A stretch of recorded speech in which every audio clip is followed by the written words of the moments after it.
New Hampshire cherry blossom princess Danielle Devlin. Devlin first learned about becoming the state's cherry blossom princess through co-workers in Senator Sununu's office, who also introduced her to the New Hampshire State Society. I actually became a member last September, soon after I found out about the State Society, and it was a great opportunity because I didn't know anyone when I came to Washington, D.C. to meet people from my area who had similar interests. Not only does the New Hampshire State Society unite Granite Staters in the nation's capital, it works to bring more people to Washington, D.C. The mission of the State Society is to develop our educational stipend fund.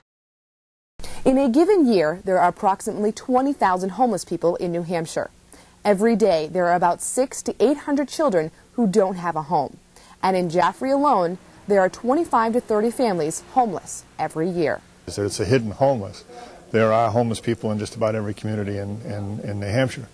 The fact is, they are hidden. They try to stay out of sight. They don't want to be seen. There's the social stigma, and there's also, the problems at schools that was addressed in the movie.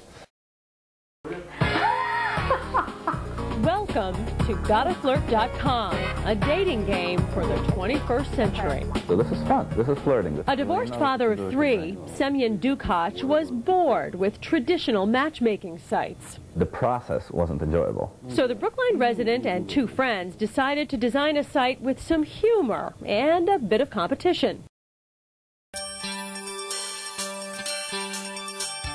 At the May 2002 dedication of the new Marlin Fitzwater Center for Communication, the 41st President of the United States, George Herbert Walker Bush, noted that, just as the press has been a vital part of this successful experiment in self-government, so too is the free press, one of the foundational pillars on which those who pass through this center will build a new American century of hope, opportunity, and freedom for generations to come.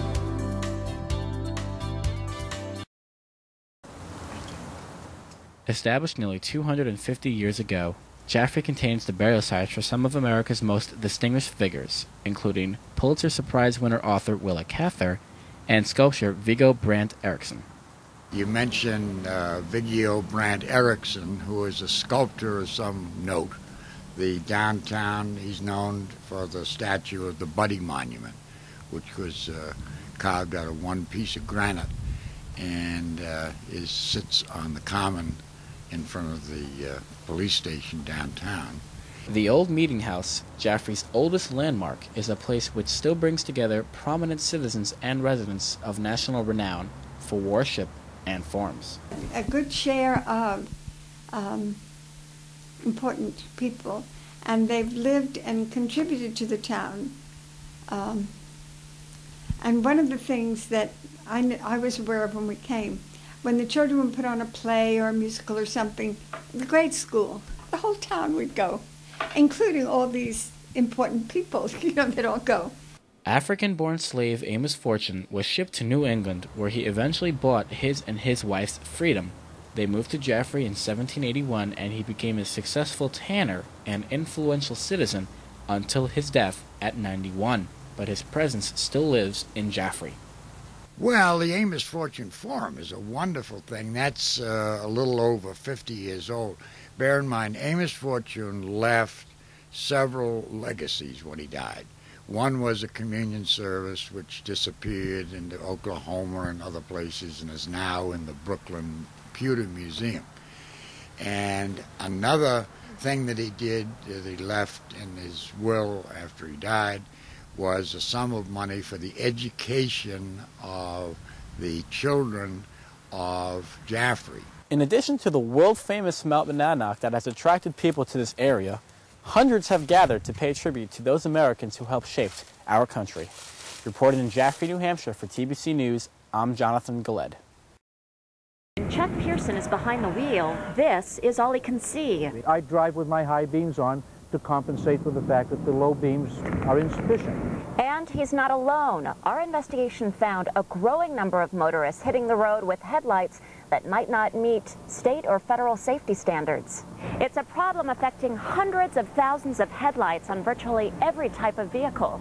Take a look at these headlights that have become so cloudy they actually cut down the amount of light they put out. First of all, the sun will cause the yellowing. Second thing is the road debris, sand, dirt, rocks, pebbles will actually hit the lens and nick the lens. Auto shop owner Bill Cahill believes the majority of cars on the road are operating with aging plastic headlights. Why? Manufacturers are doing it because it's easier to manufacture plastic than glass, so it cuts costs.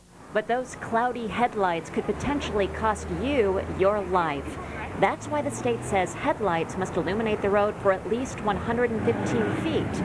If they don't, they're jeopardizing their own safety and the safety of everybody else on the road. Hey, bring the other vehicle in, please. We asked Patrick Bizdula, who teaches auto mechanics at Mass Bay Community College, to measure how much light cloudy and clear headlights put out at 64 feet, a little over half of the state's mandate. First up, aging headlights that look frosted. These are the degraded headlamps on low beams.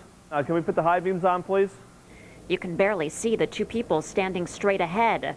Now, take a look at these newer high-intensity lights. The comparison is extraordinary. But despite the state's mandate, we found safety inspectors are not checking the brightness of headlights. They're only checking the aim, leaving some motorists believing their cars meet the state standard, when in reality, they don't. We asked Ann Collins, who heads up the Registry of Motor Vehicles, why nobody's checking. Well, brightness is actually not as simple a thing to measure for. If you wanted to do a test at night, it could make inspections so inconvenient that people wouldn't go and get them, and that would be a much bigger safety problem.